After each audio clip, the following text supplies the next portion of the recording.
Hello friends, good morning. అందరూ ఎలా ఉన్నారు? బాగున్నారా? ఏంటండి ఈ పండగలకి అటు తిరిగి తిరిగి దేవుడిని మర్చిపోతే ఎలా చెప్పండి? మనుషులు మర్చిపోయినా పర్వాలేదు కానీ ఏమంటారు? అంటే దేవుడిది నీట్‌గా లేదు. అది మొత్తం పూజ చేసి కూడా చాలా రోజులు అయిపోయింది. అందుకనే క్లీన్ చేసేద్దాం వీడియో అయితే. ఇప్పుడు నిన్న నేను వ్లాగ్స్ రోజుకొక వ్లాగ్ పెడతాను. అసలు ఏం జరిగింది? ఏంటి? మాకు ఏం ప్రాబ్లమ్ అయ్యింది? మీరు కూడా జాగ్రత్త పడతారు. లాస్ట్ వరకు చూడండి వీడియో. ఎప్పుడు కూడా అలాంటి తప్పులు మీరు చెయ్యకండి. వీడియో స్టార్టింగ్ నుంచి ఎండింగ్ వరకు చూస్తేనే మీకు అర్థమవుతది. మేము ఎన్ని ప్రాబ్లమ్స్ ఫేస్ చేశాము, ఇప్పుడు ఎలా ఉంటున్నాము, ఇప్పుడు బాగానే ఉన్నాం అన్నీ చెప్తాను మీకు వన్ బై వన్.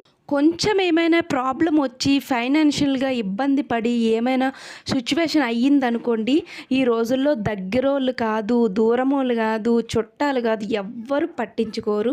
అలాంటిది నేను మార్నింగ్ లేవగానే టిఫిన్ తిన్నారా దుర్గా మేడం, కాఫీ తాగారా, good evening, good afternoon, good morning అని ఎన్ని మెసేజ్లు వస్తున్నాయో నాకు నిజంగా ఎంత హ్యాపీగా ఉంటుందంటే, వాళ్ళందరికీ ఎందుకు చెప్పాలి ఏదైనా సరే, మీకు చెప్దామని నేను డిసైడ్ అయ్యాను. ప్రతి విషయం కూడా ఇప్పుడు నుంచి నేను అన్నీ చెప్తాను. నాకు ఒక్కటే మైనస్ పాయింట్ ఏంటంటే, నాలో ఫస్ట్ ఆఫ్ ఆల్ నేను ఫస్ట్ నుంచి కూడా ఎవరితో ఎక్కువ ఏది షేర్ చేసుకోలేను. ఏమైనా సరే ఇంకా నయం చుట్టాలు ఫ్రెండ్స్ అవి వాళ్ళుగా, కనీసం మా అమ్మ నాన్నకు కూడా నేను ఎప్పుడు కూడా ఏది చెప్పను. అంటే ఏంటో నాకు ఆ మైండ్ సెట్, ఏమైనా సరే ఏదైనా సరే మనం చెప్తే, అలా చెప్పే అలవాటు లేదు అన్నమాట ఫస్ట్ ఆఫ్ ఆల్. మా హస్బెండ్ అయితే చాలా మంచివారండి.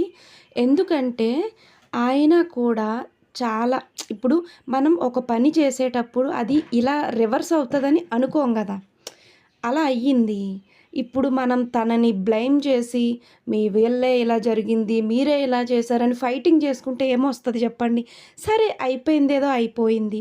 ఇప్పుడు ఆ కష్టంలో నుంచి ఎలా బయటికి రావాలి అనేసి ఒక మైండ్ సెట్ ఉండాలి కానీ గొడవలు పడితే అవ్వదు కదా.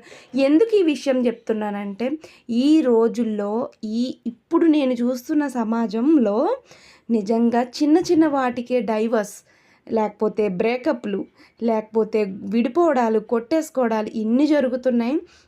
అసలు ఎప్పుడు అలా చేసుకోవద్దు. ఎందుకంటే మనకు ఉన్నది ఒక్కటే లైఫ్. మనం నెక్స్ట్ జన్మ అంటూ పుడతామో పుట్టమో కూడా తెలీదు.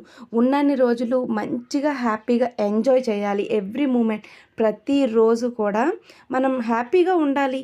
ఉన్న దాంట్లోనే సంతోషంగా ఉందాం. లైక్ చేసి సబ్స్క్రైబ్ చేయండి అందరూ కూడా.